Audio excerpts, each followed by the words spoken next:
Tapi kalau terlopeh satu dua tu baik faham lah ya. Jadi bila kita berada dengan ceramah ni kan, bila ada penceramah tu dia cakap, biasanya tak ada benda-benda tak elok lah, benda baik. Bila kita dengar benda-benda baik tu, kita pun betul lah kata penceramah ni.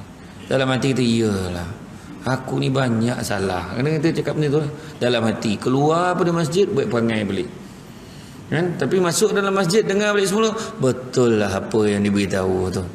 Allahu Akbar, banyak dosa aku, tak nak aku ulang balik. Keluar pada masjid buat perangai lagi. Macam itulah dia ulang-ulang. Tapi sebab itu Hanzalah sahabat Nabi bertanya kepada Sayyidina Abu Bakar. Dia kata, kalau macam mana cara nak ngelakkan kami ni leka dan lalai dengan dunia. Sebab waktu kami bersama dengan Rasulullah, Rasulullah cerita pasal syurga, terbayang syurga. Cerita pasal neraka, terbayang terus neraka.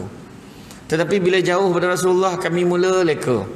Leka dengan anak, isteri, suami, keluarga, leka dengan dunia, harta.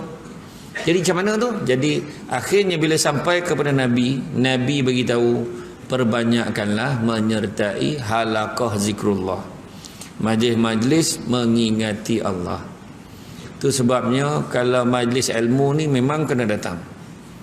Tak kira lah siapa penceramah. Saya tak boleh tolak ceramah kat masjid ni, sebab saya difahamkan memang jemaah subuhnya memang macam ni lah ramainya. Tu macam terkesima, tu macam terperanjat itu kan. Itu sebab saya tak boleh tolak kan. Syukur alhamdulillah, mudah-mudahan. Sebab kita tahu puak-puak Yahudi ni, dia boleh letakkan standard KPI, dia tak takut dengan ancaman Islam ni sikit pun tak takut. Selagi mana jemaah subuh di masjid tak sampai 3 saf, dia orang tak takut. Dia bukan letak selagi subuh tak penuh, 3 saf dia letak. Berani tak berani dia letak. Jadi alhamdulillah dipahamkan kat masjid ni dia dalam kategori yang lebih daripada 3 saf. Dia memang biasa macam ni. Kebanyakan di bandar-bandar pun dah tak ada masalah. Sekarang ni yang masalah di kawasan kampung. Sebab bukan orang tak datang, orang memang dah tak ada. Tapi kita ni azam kita jangan tengok kau tak pergi, dia tak pergi, tak. Tengok diri kita. Jadi kita ni matlamat hidup kita ni sementara. Hidup kita ni sementara. Selalu kita sebut dunia ini dunia yang fana, dunia yang sementara. Kenapa sebut dunia sementara? Sebab dunia ni akan musnah. Zaman Nabi kita dulu, macam masa peristiwa Isra' dan Mi'raj, bayangan dah berapa lama dah tu. Peristiwa Isra' dan Mi'raj, Nabi berjalan dengan Jibril, nampak seorang perempuan tua bongkok. Jibril beritahu, itulah dunia, dah tua betul dah. Tunggu masa ya, nak kiamat. Itu zaman Nabi dah cakap dunia tua. Kita ni lebih lagi, tanda-tanda dah banyak pula tu. Banyak tanda. Soalan yang tanya pun bukan-bukan dah. Dulu suruk-suruk, sekarang tunjuk depan-depan.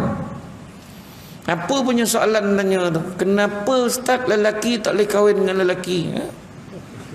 Apa punya soalan tu kan? Dulu dia tak tanya soalan tu sebab dia tahu sendiri. Dia boleh tanya kenapa lelaki tak boleh kahwin dengan lelaki. Tu Perdana Menteri kat negara Afrika tu pun faham. Yang bukan Islam ni dia pun faham. Ditangkapnya lelaki dengan lelaki ni, perempuan dengan perempuan, dipenjarakan dalam bilik yang sama. Lelaki dengan lelaki, perempuan dengan perempuan. Hanya akan dibebaskan sekiranya salah seorang daripada mereka mengandung. Tu syarat dia. Sampai mampu saya tak mengandung kan? Dia cerita betul. Dia yang tak Islam pun faham. Ini ada pula orang Melayu lah kan, orang Melayu yang salah hari bulan ni. Tanya, betul? Kenapa lelaki tak boleh kahwin dengan lelaki? Saya jawab lah, tak boleh berlaga raket. Macam mana pula lelaki dengan lelaki, skru dengan skru tak mau. Skru kena cari lubang skru juga. Yang faham, tak faham sudah. Kata ada kat yang tanya tu. Nak tengok kan soalan dia tanya ni. Tuan, semain Jumaat hari apa tu? Apa je soalan lah. Jadi dah dia tanya tu, saya jawab lah hari Rabu. Bukan Jumaat ke? Habis kau tanya buat apa? Kata. Sebab apa tanya? Sebab dah ada pula yang mencadangkan semain Jumaat ni buat hari Sabtu tu. Nak ngelakkan kesesakan lalu lintas dan juga produktiviti kerja. Apa susah kau ikut Terengganu Kelantan, berapa lama buat dah, Johor pun dah buat. Cuti di Jumaat Sabtu settle. Ya, benda tu nampak macam apa? Cuba tengok balik. Masa saya ingat zaman kecil-kecil dulu lah, macam Terengganu ni dah biasa. Masa saya masa kecil-kecil dulu, hari Jumaat ni kan, balik sembahyang Jumaat tu, masa tu lah family berkumpul makan lepas sembahyang Jumaat. Meriah aja. Cuba tengok siapa yang dah bekerja dekat belah-belah tempat lain je, tengok kelang kabut sembahyang, kelang kabut nak masuk kerja balik. Ada yang tak lambat masuk kerja tu pula jadi hal juga. Semua jadi hal. Ni contoh lah kan. Tapi itu dia. Hidup kita ni sementara. Kalau dunia tu sendiri dah sementara, apatah lagi yang ada kat dalam dunia. Lebih-lebih lagi sementara je. Kan? Tu sebabnya Allah uji kita macam-macam dalam hidup yang sementara. Macam-macam. Tiba-tiba dah penghujung usia. Tiba-tiba ayat kita memang macam tu. Tiba-tiba dah puasa balik. Sebagai contoh, tengok tahun depan ni lah. Tahun depan bulan puasa bulan berapa? Bulan berapa puasa tahun depan? Tengok, semua dah fikir dah raya kan. Diingat dia tahun depan. Kalau raya bulan 6, maknanya puasa bulan 5 dah puasa dia tu. Bayangkan tu, punya copek tak copek puasa tahun depan. Kan? Ya tak sempat apalah, tiba-tiba ayat dia tiba-tiba lah dah puasa balik. Lah dah raya balik. Kan? Tiba-tiba macam baru je baca doa awal tahun akhir tahun. Tiba-tiba doa awal tahun akhir tahun baca balik kan. Itu pun ramai yang marah.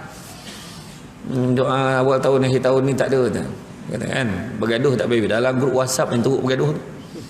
Macam-macam sampai kan. Ni tak boleh, tu tak boleh, ziarah kubur tak boleh, apa tak boleh, semua tak boleh. Geng-geng ni semua tak boleh. Zikir-zikir tahlil ni semua tak ada. Semua tak ada belaka. Tak ada belaka kan. Tak ada belaka. Iya, tak tahu apa pun tak boleh. Pergi kubur tak boleh baca Yasin. Ada lah tu cakap, tak boleh baca Yasin. Habis tak boleh baca Yasin, nak baca apa? Baca surat khabar. Bacalah apa nak baca. Kalau boleh baca satu Quran, baca satu Quran.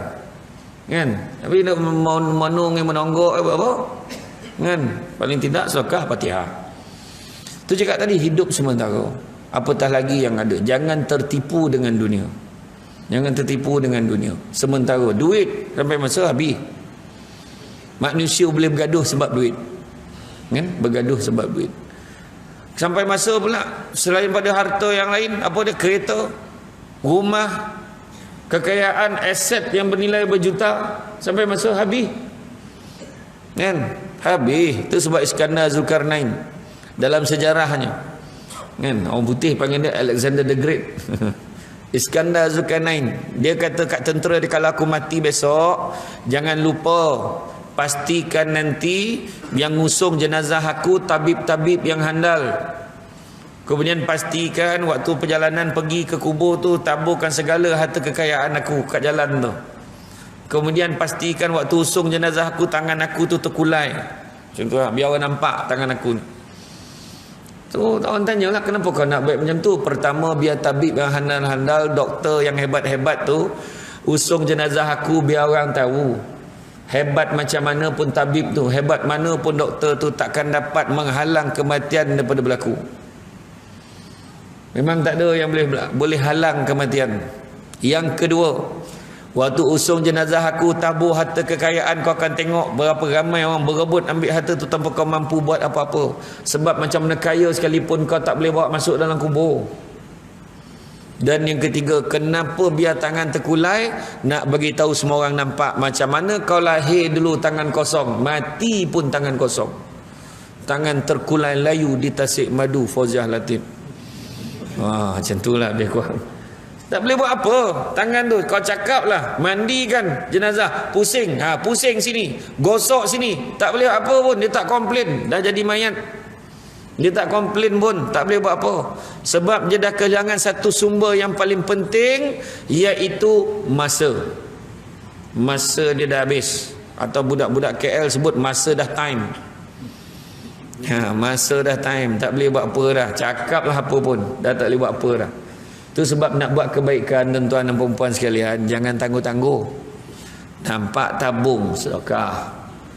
Malam ni dengarnya nak edarkan jual kupon untuk karnival untuk umur Rasulullah tu. Bali. Dia poi tak poi tu lain hal. Bali je kupon tu. Untung-untung besok adalah kan, ada pula, ada keberkatannya besok, adalah tu untuk kita. Kan? Sedekah contohlah. Nampak tabung masjid, berlumbur masuk. Jangan tunggu besoklah, besoklah. Kita selalu kadang dalam masyarakat, kita dengar haji kat ujung kampung tu sakit. Ya ke, sakit apa tak tahulah, tonat dah tu. Ya ke? Itulah petang sekarang aku ingat nak pergi tengok lah. Kita dah cakap petang ni nak pergi tengok. Petang tu bini pun tanya, bang, abang jadi ke nak pergi tengok haji yang sakit ni? Besok lah kot, macam tak ada mood pula. Contoh, dia tangguh kan. Malam tu meninggal haji tu. Bila meninggal haji tu apa dia kap? Baru nak tengok tu. Ayat biasa kan. Baru nak tengok. Wahal sebenarnya dia memang plan nak tengok dah, dia tangguhkan. Itu tak dapat tengok dengan tahap orang tu mati. Tapi bayangan kalau kita yang mati, langsung tak sempat apa pun. Tu sebabnya hidup ni sementara. Kalau boleh buat baik, buatlah. Jangan tangguh-tangguh. Lainlah kalau kita tahu kita mati bila. Nabi Yaqub yang kawan baik dengan malaikat maut. Nabi Yaqub kawan baik malaikat maut. Dia pun tak tahu mati bila. Nabi Yaqub dengan malaikat maut, ya Allah, kawan baik. Cuba kalau kita dapat kawan baik dengan malaikat maut macam. Kawan dengan menteri pun tak rasa macam tu tau. Kawan dengan malaikat maut siap minum, makan si dagang sekali. Bayang contohlah, ni contoh. Duduk makan kan, kawan tanya, siapa tu? Siapa? Kau tak kenal ni siapa? Oh, mak dia punya belagak kawan dengan malaikat maut. Ni malaikat maut ni kau tahu. Kau cubalah buat panggil, kau suruh cabut nyawa orang. Contohlah, contoh.